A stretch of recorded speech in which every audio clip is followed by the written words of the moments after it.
Hi everybody, welcome to the January 2016 Houston Clutter Coaching Meetup Group. I'm Gayle Goddard, the Clutter Fairy, and we are here to talk about clutter and all things clutter. Tonight's topic is out with the old, setting an expiration date for clutter. What is it really? It's called something else than that. No, that's right. Close enough. Okay, good. You got it. All right, yay. This is a concept that has come as a topic because I get asked a question from clients a lot. Please come on in. How long should I keep this?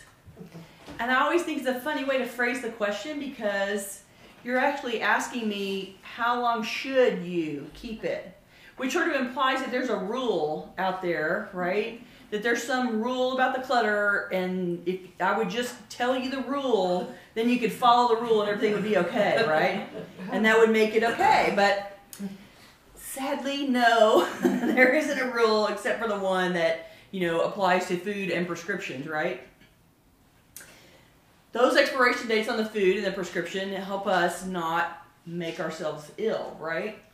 You pay attention to the ones that are related to food and to medicine, because if you eat the gray piece of beef in the refrigerator, then you don't keep your meal later, right? You're not well. So, and usually the medications, people are comfortable with the medication rule because if you hold on to it for a little while longer than the expiration date, you start to feel like, yeah, these are chemicals. They're probably not doing what they're supposed to do anymore. They're probably not as effective as they should be. And at some point, they might be toxic and make me sick. So most people are pretty comfortable when we clean out the fridge, throwing out the food. When we clean out the medicine cabinet, throwing out the medicine. But that level of expiration date isn't attached with a little sticker, right, on the clothes that says, please discard by. I wish, but no. Most of that clutter that you have doesn't threaten your physical well-being. So there are parallels to draw between the two, and if you are living with a whole bunch of clutter and it's really, really bad, it's really taking up a lot of space in the house, then it does have an element of it's not safe for you to walk around the house. It gets to be threatening when, if the pile's this big and you're using a walker, it might be knocking over on your head. But the average amount of clutter isn't life-threatening immediately or imminently, right? It's a much more subtle thing than that. You do tend to surrender living space when you have a lot of clutter in the house, and so it means that you're giving up some of your, comfort and well-being in the house. If you are spending money because you have to rebuy things, then you're sort of giving up some of your money, right? Not directly life-threatening, but, not really a goal that you're aiming for. The point is that, in the end, keeping the clutter isn't going to make you drop dead in the house, like eating the spoiled beef. But it is going to impact your life in ways that get in the way, right? Turn the page. Let's look at it at a different angle. You're really looking for, when you ask me as a client, you're really looking for that rule to follow. How long should I keep something? What's the rule to let go of it? When does it actually expire, right? Clothes are a perfect example. We keep them around way longer than we need to, right? Partially because we have this great box that we can shove it in, right? The closet is the perfect box to stuff the clothes. Partially because it's a big project to dig them out, and we don't want to do that. And if it's behind a closed door, we can sort of ignore it more. But truthfully, when you think about the stuff that's in your closet, the clothes that are in your closet, you're wearing 20% of them all the time, right? Because the other 80% are not interesting to you right now. They don't fit. They're not a style that you care about. And so, truthfully, they have expired for you, right? Even though you're not even though you're not using everything and it can be in a box, it still makes it hard to get in and out, right? And you're still weighed down with all these clothes that you don't actually use or need to keep. Why not let them expire for you and let them go out the door? What about papers? There's a bunch of retention rules about paper, and that's actually another class, right? Like we've got a whole another meetup about the retention rules for paper, and there are those. But what about all the rest of the paper that doesn't apply under the retention rules? There's a whole bunch of it. Anybody that has worked with me and gone through paper in their house knows that 90% of it's going straight in the trash. It's going in the recycle bin, it's going in the shredder, it's gone. And so paper is something that we don't want to go through and cull out the important pieces. We don't want to take the time, but really a whole bunch of that paper has expired to you. Getting through it and getting it out means you're not swimming through it. And we've had that whole paper discussion. If it stays in the house, it builds up, and then suddenly it's a big pile that you know there's 3 pieces of paper in there you care about, and the rest of it can go, and then it's too big to crawl through. So that pile shuts you down, but it really is a bunch of expired paper, right? Decor and furniture have a lifespan. So if you lived in this house for a while, come on in, and you move to the next house, you pack up all the really fabulous stuff that worked in all the nooks and crannies of your house, and you go try to put it into the new house, and the nooks and crannies are not the same. So that it doesn't fit into the new house. So the things still have usefulness, yes, but for your decor, they've expired. They're not really useful anymore. So I guess the point that I'm trying to make from this list is all of the things in your house may or may not have usefulness left in them. If they do, if you're not using them, the usefulness to you has expired. And whatever usefulness is left can be sent on to someone else. It's sort of like gambling in Vegas. This is another analogy that I draw. You go to Vegas with your 50 bucks that you're going to spend on the slot machines. Yes, I know that I'm a lame gambler. But if 50 bucks is my limit and I go play on the slot machines for a couple hours and win and lose and win and lose and win and lose and ultimately lose, right? Because that's the goal of Vegas. You walk away with $50 out of your pocket, except that I went in expecting that that was going to be the cost of my entertainment. So that usefulness has been burnt, and I did have a good time. And it sort of doesn't matter that I came home empty-handed, right? Like that was the cost of my fun. If you go out to dinner and you spend 50 bucks on a meal, you get the dinner tonight, but tomorrow you're going to be hungry, right? The $50 got used, you got your value out of it, and it's gone. And the same can be applied to the things that you buy. Because one of the things that people tell me is, it's useful, it still has usefulness in it, and it costs me money, right? If you've spent the money on it, and you've used it for a while, then that money was the cost of how much you used it. If it has residual usefulness to someone else, you might as well let it go on and live with someone else instead of living with you, right? In the end, we can launch that whole discussion about the garage sale, and I don't want to do that. Yes, there might be money to be made on the things that you have stuffed in your closets. But truthfully, if the stuff is there and you're not using it, the money that you spent for it paid for the usefulness that you got out of it, and now it can go on. Now it can be sent off to the next person, right? I think it is a shift in idea that couch is always worth $200 no matter how old it is. But all of you have had relatives who had the same furniture in their house for 50 years. And then when they died, you were hauling out that furniture off to somebody else, and it was a whole lot of it was going out.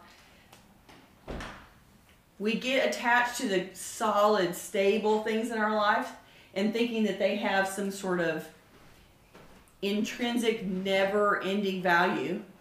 And they might, if it's a durable good, if it's a big, heavy piece of furniture. You know, there's furniture pieces that get passed down from generation to generation. But even those pieces, if it's not useful to you, what's the point of letting it take up space, right? Why not call it expired? It's expired to you, and it can go on and be fresh to Ed. he can get the new couch instead. Does anybody have questions about this? I know I'm sort of talking about a change in thinking about this, but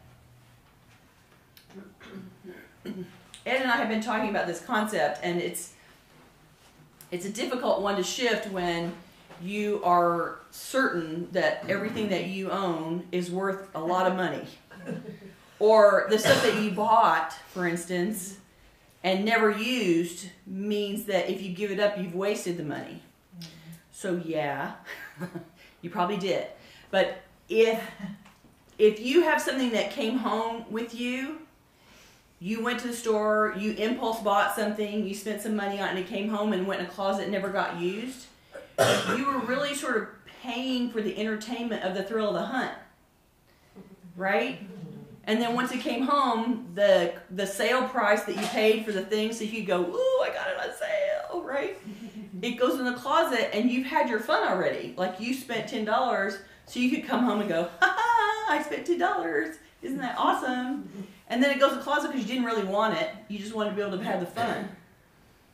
Same thing as gambling, right? You paid your $10, you had your fun. Now why do you have to keep it?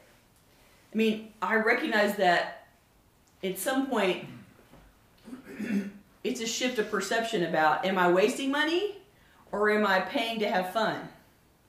And for some people, shopping is a lot of fun. Not one of those people, don't really like it. But lots of people, well, I guess, you know, when I'm shopping for beads, it's fun. I'm perfectly willing to shop for beads and have fun. But, you know, whatever it is that you think is fun to acquire, part of the fun for you is the shopping part, right? Yes. And there's groceries and cookware. Groceries and cookware, see? I would slit my wrists, but you like to shop for that, and you get to have fun. And then you get to do it again and again and again because we eat all the food, right? What did you say? Clothes, shoes, makeup. Right. All fun, right? So part of the price that you're paying is for your own entertainment. And then there's the price that you pay, you know, she's saying things that are the clothes and the shoes. They have a wear that wears out after a time, right? You can't wear them for forever. Makeup, you can't wear it for forever. So you get to renew the shopping experience because the stuff, you know, kind of wears out. But I know that you shop faster than your stuff wears out. So part of it is you have to recognize that you're going to put some money into having fun, and then you're going to wear some of the stuff, and some of it is going to still be useful, and you will have moved on like 50 times. And that thing can go out. Hold on, I'll come back to you. Yes? I was thinking another cost for having some of those things is like dusting it. Right. You know, like all that stuff that's on the piano that's so cute, you know, every time you have to dust, you have to pick those things up and dust them and dust under them and then put them back and then, you know. Waste a half an hour, right? Exactly. So you're spending so much time maintaining the things. And the thing that they don't tell you about the store, like there's people at the store that get paid to go around and clean and make the displays look pretty all the time, right? So it never looks dusty when you buy it. It only looks dusty, you know, 5 minutes after you bring it home, right? Yes. Or maybe change your mind from just thinking of how much it costs and it was a great purchase to like that is it Condo Marie? Condo book where you think about, does it still give you pleasure? And if it did, you say, thank you for giving me pleasure, and then send it on its way, and maybe somebody else will get pleasure from it. Exactly. And so don't just translate it into the money thing because you've already done it, and just say, does it give you pleasure or take up space? And then just appreciate it, and then say bye. And then let it go, right? And the money, if you got pleasure out of it for a time, the money that you spent is what bought you that pleasure, right? And if you're over it, and it's time for it to go, right? To a better home. To a better home, to another home, to somebody else's home. Yes, you can keep all those things that you spent money on for forever, but really it's sort of like living with a bunch of spoiled beef. Well, and think of it that way, maybe let's it go, right? Well, and there's a tendency to believe, or at least to behave as if the money you spent was an investment. Yeah. You know, that feeling of, oh, well, you know, this is worth something because I spent money on it. And you know, you never think that about, well, you do think that about food if you really genuinely waste it, but you don't, you know, get to the last bit of the milk and go, I can't throw this away because, you know, I spent a lot of money on it. You know, it's no longer useful. That's obvious. And, you know, so you have to kind of let go of that idea that the clothes and the shoes and the magazines are, you know, investment. They're not. They're consumables. They're things to have for a while and then be done with. Well, and some things take longer to consume than others. The piece of furniture is not going to fall apart 30 minutes after you bring it home. But, you know, the beef is going to get thrown out 3 days after you buy it if you don't cook it, right? So it's adding that same concept to, I did buy it and I did spend money on it, but that doesn't mean that I have to. Well, A, I'm not going to get that money back out of it a second time. It's not going to. Nobody else is going to pay me the same money for it. And you know, when I'm done with it, I can be done. Yes, ma'am. You were talking about the situation of kind of the thrill of the hunt and buying something on sale and then not using it. It reminds me, Shannon and I went to the outlet malls. This was, I don't know, a year or so ago. 2 years ago. I don't even Outlet remember. shop, girls on the hunt at the outlet All mall. As my friend's boyfriend said, looking for something to buy. Right? All day thing, like 8 or 9 hours. Oh my gosh. And it's funny because I brought home a shopping bag full of things. And I've maybe used 1 or 2 things out of like 20 that I bought that day. Right. And I remember having fun with Shannon that day. Yeah. But And the thrill of the hunt. and the thrill of the hunt. But most of those things I have not enjoyed using just because I have so much other stuff and I haven't gotten around to using it yet. And you know and the trap with that is if you shop faster than you use, That's then my problem. you sort of get ahead of your purchases. Like you get so far ahead of you're using back here, but you've got 14 in a row in advance, and then you die and they shovel your house out and you've got 47 bottles of shampoo. Yes. Right? And the stuff I'm getting that's new or I like it better, I don't know. Well, because what it's to do. newer and the hunt was fresh. And I It don't doesn't know- stink as I bad. know how to make room for that. Right. With all the existing stuff. So basically you're telling me that you're living in the trap now. Yes. Like you're shopping faster than you're letting it go Yes. because you're having fun shopping and it's newer and prettier and therefore that makes it better, All of that. Yes. right? But you can't consume as fast as you think it's cool. Yes. So shame on you for taking her shopping for 9 hours. Shame on you. You all Like should tonight we did dinner and a clutter meeting. So. There you go. Yay. Right? And you'll be hungry tomorrow, right? And we met at the clutter meeting in 2020. Yeah, I remember. Oh, All this time later, right? Clutter connection. Clutter connection, and they're still shopping. But back to that other book, the memories, when you look at some of those things that you haven't worn, do they make you happy? Well, there's all different feelings. There's levels of happy, Yeah, right? yeah, Because different you had levels. a great time with your friend, and you know Yeah. that should make you want to wear it because hey, I had a great time when I bought this with you. Logically, yes. Oh, It's okay, just yeah. a matter It's of not making working. space for the newer stuff to get rid of the stuff that Well, is and kind of mediocre that I had before. well, but and it's you're hard at for me to let it go. you're at the place where you have more to keep than you have house to put it in, right? Like you've stretched out to reach the capacity of your box, and so some people tell me, "Oh, good, I need to get a bigger house." No, no, but it is really that you have to add in that. You know, if you're going to keep up the same level of bringing it in, you have to add in the habit of taking it out. Did you have a question? No, I was just gonna ask, as far as, because I'm like the queen of Goodwill.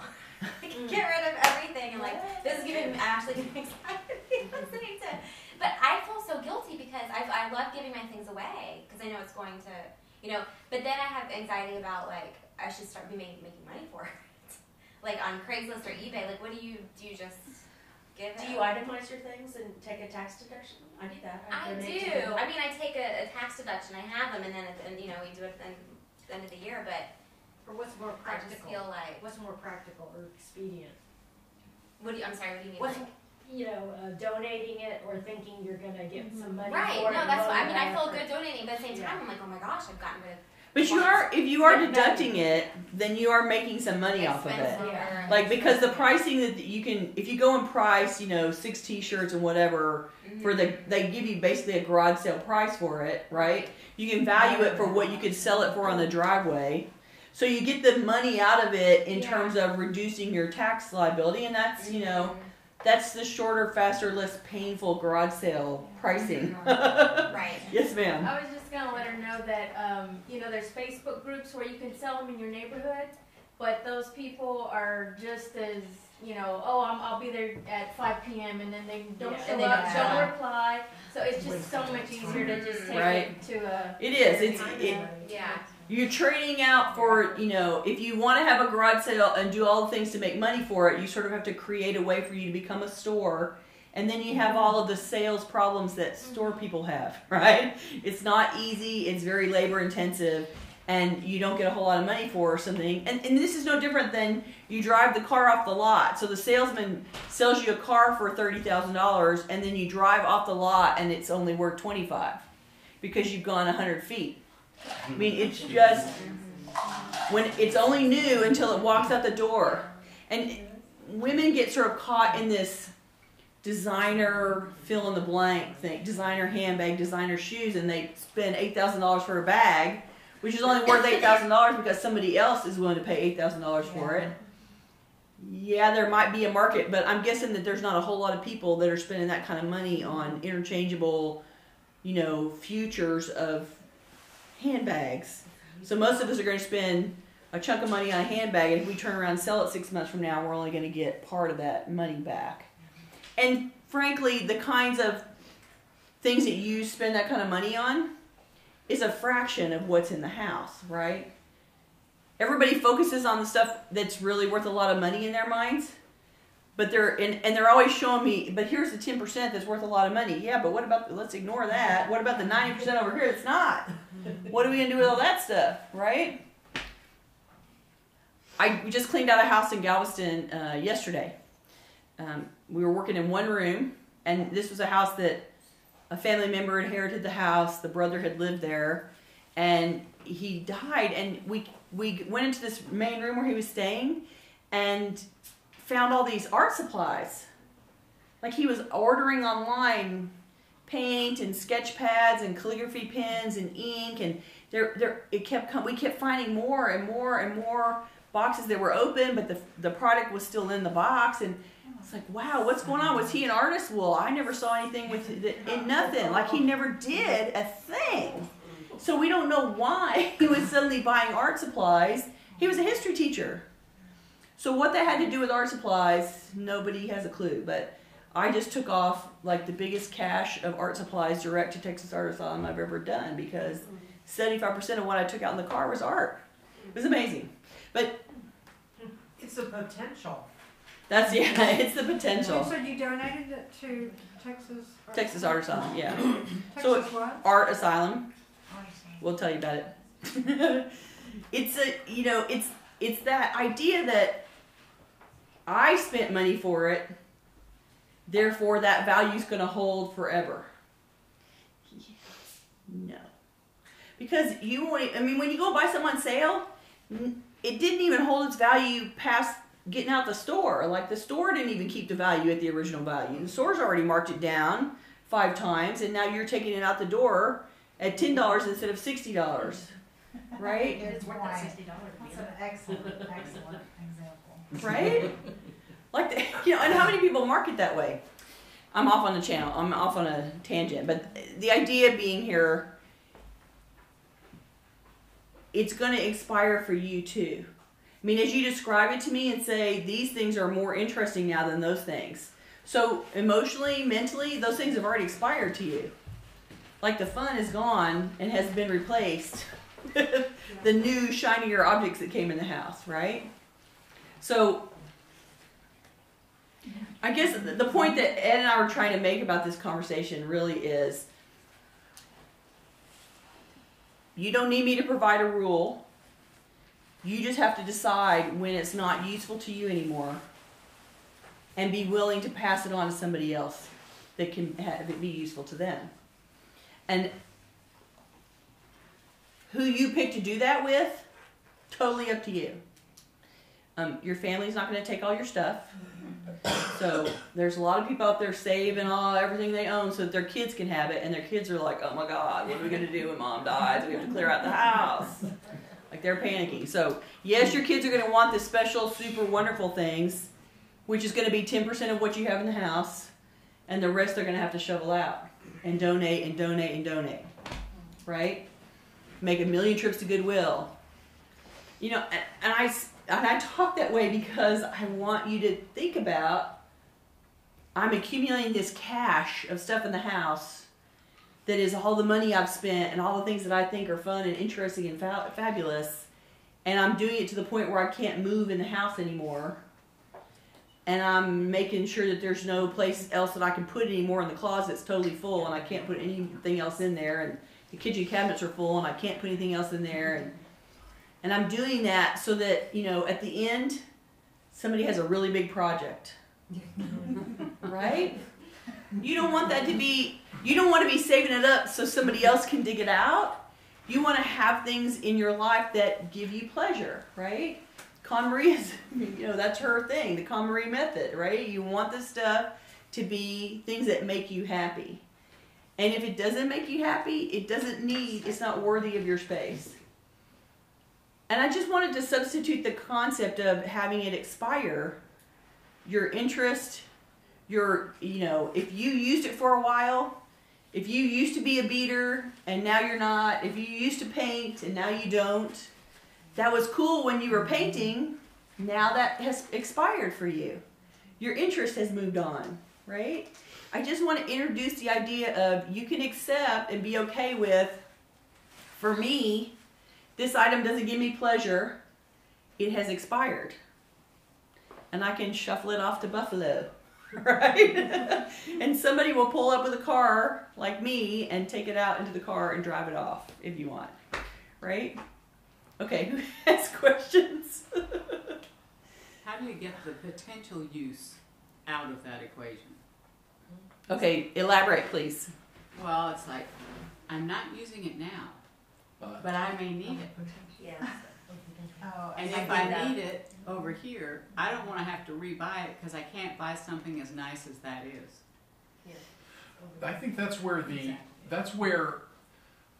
the expiration date you set is relative to, you know, when was the last time you actually used it. You know, like we moved into our apartment about, what are we coming up on, 3 years?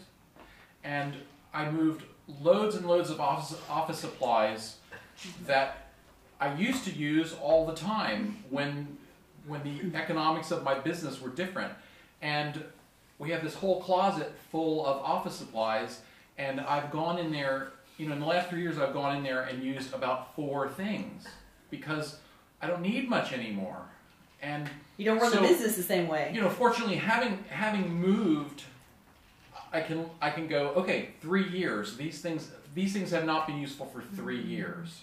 So I think for a lot of things, you know, you can look at it and go, well, I might use that, but I haven't used it in 6 months or a decade, forever. Yeah, and then set the expiration date that way and say, well, then, you know, I'm going to look again 6 months from now, and if I still haven't found a use for it, even though now I've looked at it and thought about it, it's time to go. And truthfully, of all the things, I mean, you're really saying, I want to hold on to this stuff so that potentially I never have to shop again. Yeah. Except that you do. So why not go and let all of that stuff be out of your space, save the things that you like, and if you have to go rebuy 1 or 2 things in future, cost of doing business. I mean, you're going to spend the money anyway on something else. I mean, it costs a lot of your well-being and physical space and ability to move around and enjoyment in your apartment to have all those things against not having to make a shopping trip and buy something twice.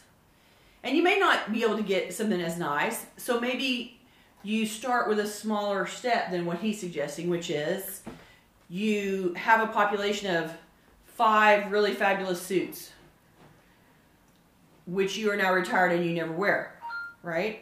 And you think, but they're nice suits and I spent a lot of money on them and I don't want to, what if I have to wear a suit? Well, so the potential's super low that you're going to have to wear them, right? And maybe you go from 5 to 1. You keep the best one that makes you the most happy against the possibility that you might need a suit. And you get rid of 4 of them, which means you got rid of 80% of the stuff, right?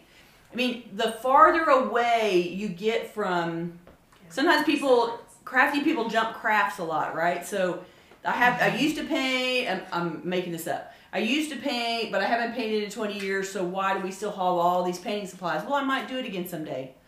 Well, yeah, but the paints are going to be dry by then, first of all. And if you want to insulate yourself against the possibility of maybe starting up painting again, go to all that paint material and pluck out 10% of it.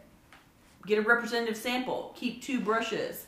Keep a couple things of paint. I'm making all that up, but keep a little basic supply that's this big instead of this big that's taking up all that space in the house. Then if someday you get the urge to paint, you can go take the little pile and see how you feel about it. And if you love it, you can go get some fresh supplies, right? Yes, ma'am. See, my thing is that I'm going to be able to go fishing in Herman Park when I'm 65. So I'm collecting fishing stuff. Ah, no. So, how big is your collection? It's grown. It's grown. So can you pause the collecting of the fishing stuff? Yeah, I can until you actually fish? Yes, I can do that. I have a very large assortment now, enough to keep me happy fishing. Right? Okay. So that's the shopping for the fun and not actually doing the fun. Right. Right? I've heard this before. I've had clients who say, I'm collecting supplies for when I retire. But then when I meet people that are retired, they're like, all I'm doing is sitting around reading a book, man. I don't want to do nothing. I guess people assume that they need to replace their breakneck pace with another list of things to do at a breakneck pace. But what really happens is when they stop having to go to the office every day, they're like, whew, thank God. And they sit down and they stop doing everything, right? And recuperate from a lifetime of running at breakneck speed. So I think we collect in kind of a panic sometime against. Somebody said to me once, I'm buying all this stuff now before I retire because my income's going to change when I retire. And I'm not going to be able to, it's like, okay, except that you're spending all your money instead of saving it, which means that you can't retire. Like, you keep having to extend your retirement day because you keep spending the money on the stuff you're going to do when you retire, right? Like, this is a circle that doesn't work. Yeah, so call me when you feel like you want to do that. And, pause and, play with your fishing stuff, right? When I find a tackle box full of tackle for $7, I can't pass that up. I do have to ask. But you can. Have you gone fishing? Do you know that you like it? I used to fish with my dad, absolutely. Okay, that's helpful. Yeah. And I understand. See, she's just describing the thrill of the hunt for tackle instead of clothes. It's the thrill of the hunt that it was a $7 box of tackle, right? But there's also huge emotional. Yeah, to hang out with Dad, right? So what I would wish for you is now you have a great collection. Stop looking for supplies. Yes. Get to retirement and fish for a while. And when you run out and use up some of it, you can go. There'll be more tackle to be had, right? You can go back and shop some more. Okay. Well, and a bargain for something that you don't actually need is not really a bargain. Mm-hmm. Yeah, that's that whole that shopping maxim. It's if you're buying something you don't really need, it's not really a bargain. You're not really doing yourself any favor. We have kind of a running joke that HEB, the cashiers are trained that you know, when they finish ringing you up and they tell you you saved $4.23, 48 cents. and I'm like, you mean versus staying home and not coming to the grocery store? What are we talking about here? How did I save money? $25 that way if you stay home. Because you're still out 150, right? Yeah. Yes, ma'am. I'm throwing myself under the bus on this story. This happened to me 2 days ago, and I'm going to admit it, and I swear to God I've learned a lesson. Okay. So I walk into the Kroger store to go, I had something specific, I had some bell peppers and, you know, something from the outside aisles. I had a couple of things. But they had Doritos on sale. Oh, Now, true story, it was, you know, 2 for $3 a piece essentially, but if you bought 6 or more of any combination of items, you got, there were $2.50, and then Kroger also had a $1 off coupon. All I wanted was those 2 bags. I'm not lying. I spent another hour trying to find 4 other items so that I could get, and I walked out of that store and she said the same thing, and the light bulb went on. I go, Shannon, look what you just did. I mean, you're an idiot. And now, unless you eat all of those potato chips, Girl, you didn't save any money. I should have just got 6 bags of Doritos and happy. Yeah, that's kind of, you know, that's kind of anti-diet, right? That's hilarious. And think about, I mean, you sort of went a little crazy trying to save ultimately like $1, right, on 6 bags.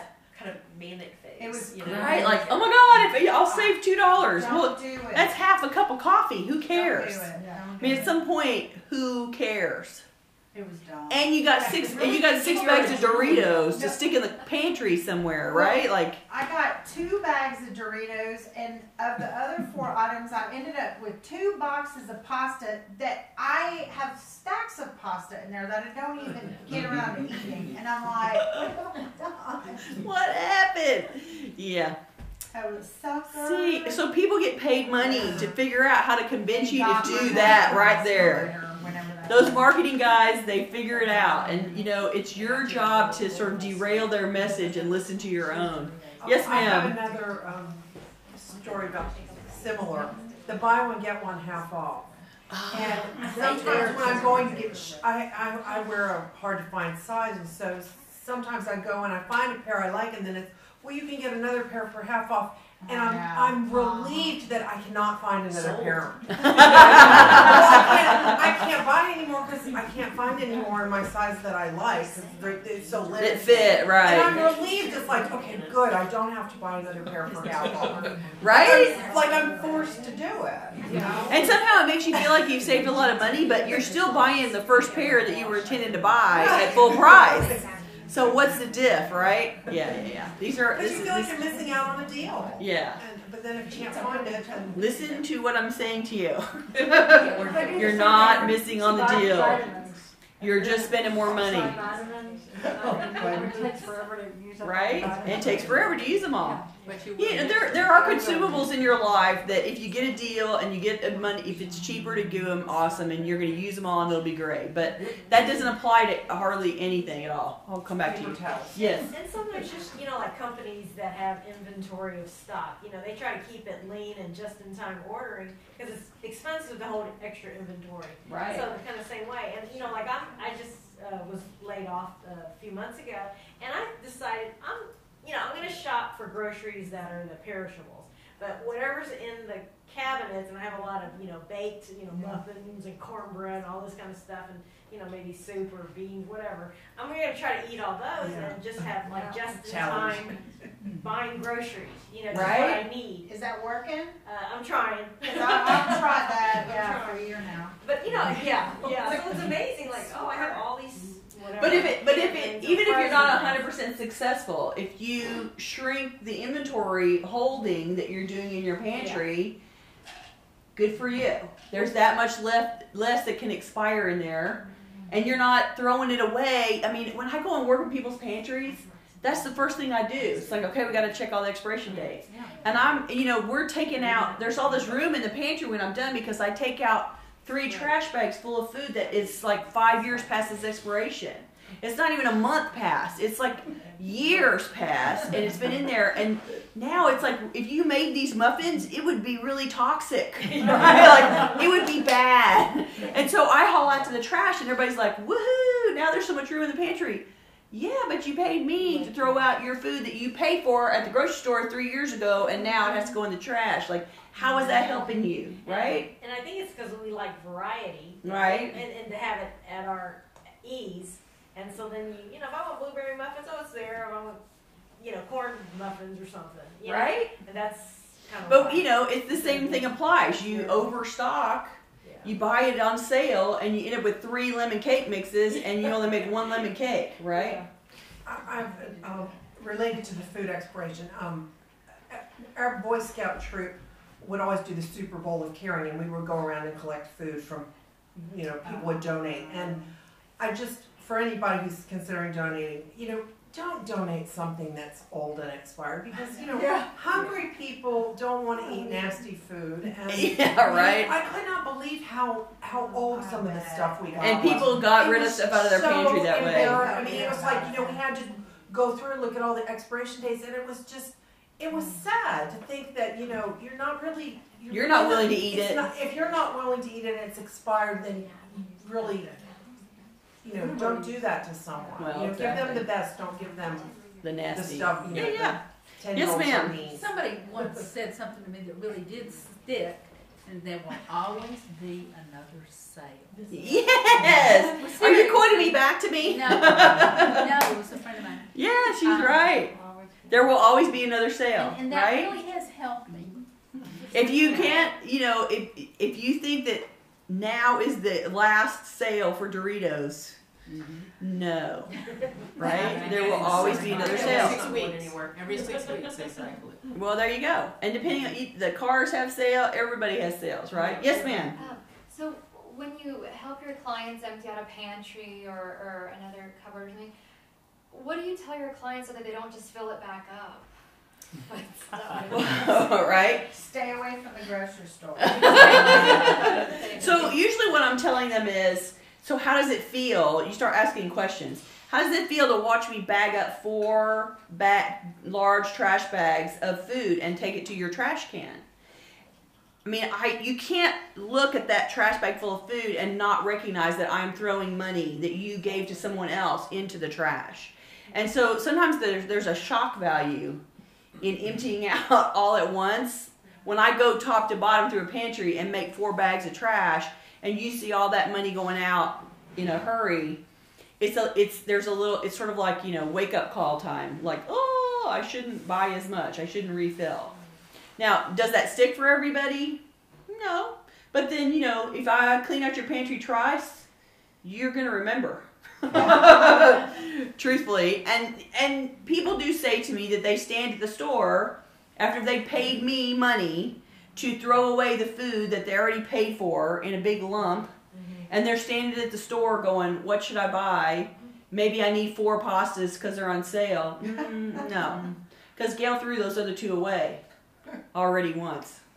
Yes, ma'am.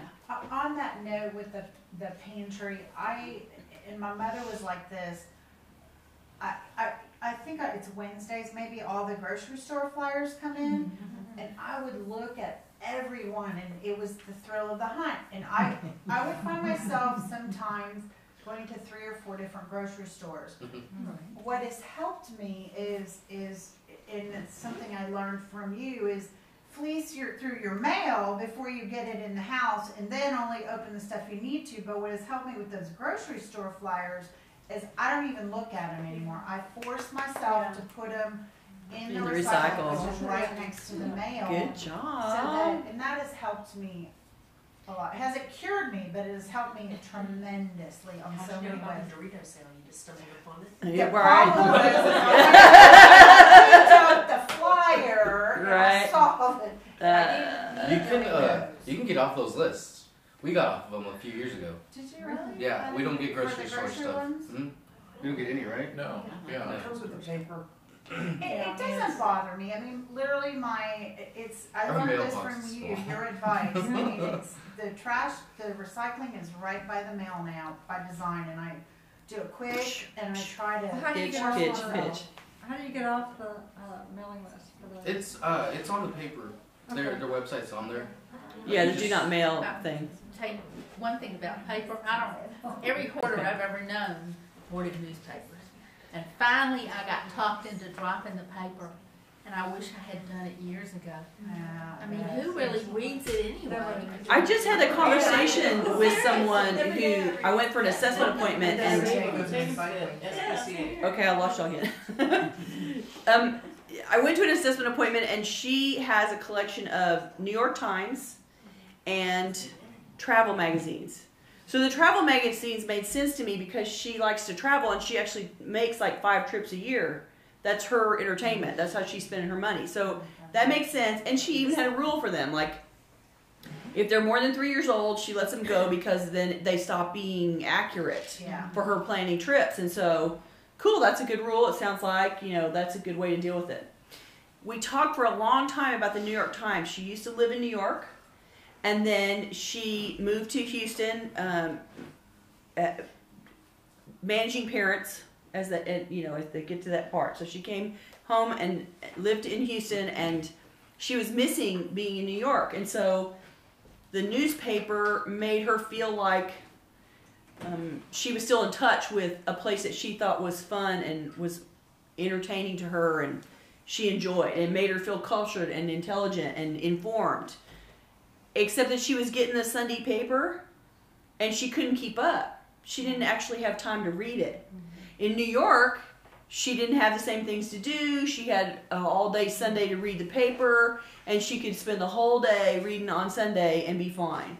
But in Houston, she had so many more things to do, she didn't have time. So there's piles of newspaper all over the house, and she doesn't want to surrender the information because she knows it's going to be interesting to her, and she feels like she's going to miss out on something. But the truth is, we start doing the math, and it's like, okay, so right now in your house you have 416 hours of reading waiting for you if the paper stopped coming today, which it isn't. And so if you're going to get ahead of that, you have to figure out how to slot reading time back into your life, or recognize that it's not going to work and you should just go buy a New York Times when you have a free Sunday, basically. Or go to the library. Right. And the point of all this discussion about perishables and yada yada yada, I'm trying to help you reframe in your mind. It may still have use, it may still have value, you might need it someday, but if you're not using it and haven't been using it for a long time, it really has expired to you. And if you can think about it as expiring, sitting in your closet, and you know what? Think about your closet and the clothes that have been there for 5 years and they have dust on the shoulders. Like you cannot sell me on the fact that you're using that. Somebody may wear it if you can actually get it out of your closet. But nobody's wearing it right now if it's collecting dust like a tchotchke in your closet, right?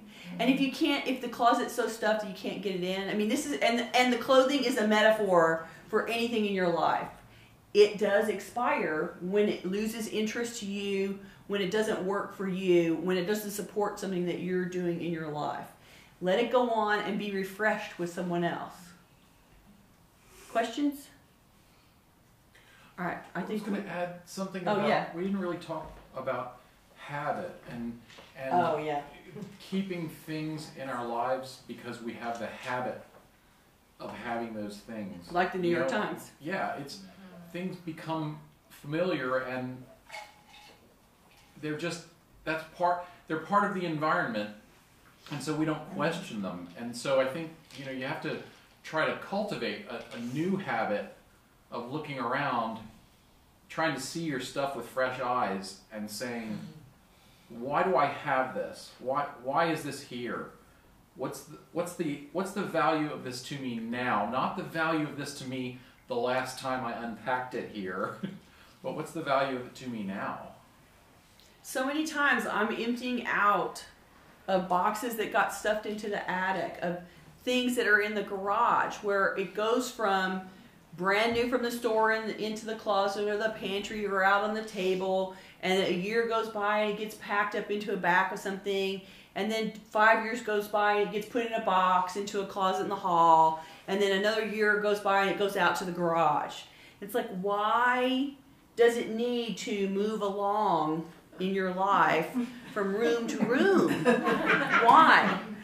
Clearly, if it's important, I mean, by the time it's made the trail of tears through your house and gone out to the garage, it has died for you, right? It needs to go.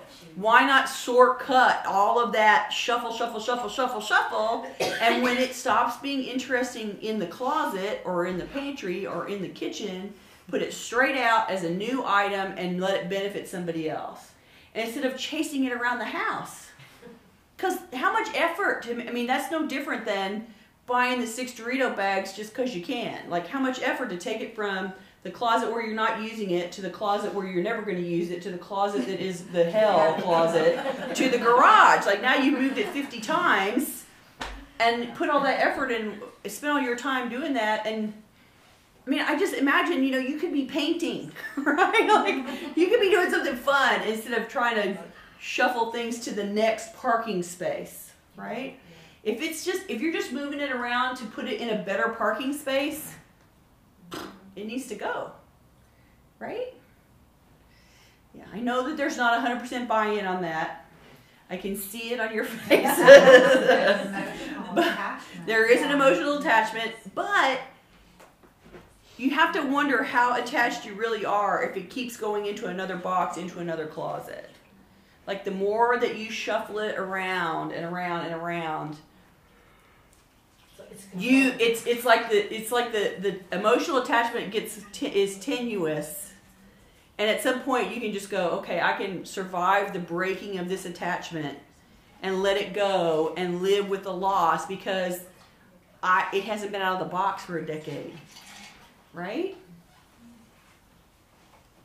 And the whole things I inherited from my deceased parent, my deceased spouse, my deceased sibling, you know, that's a whole other conversation about grief and loss and the attachment to things.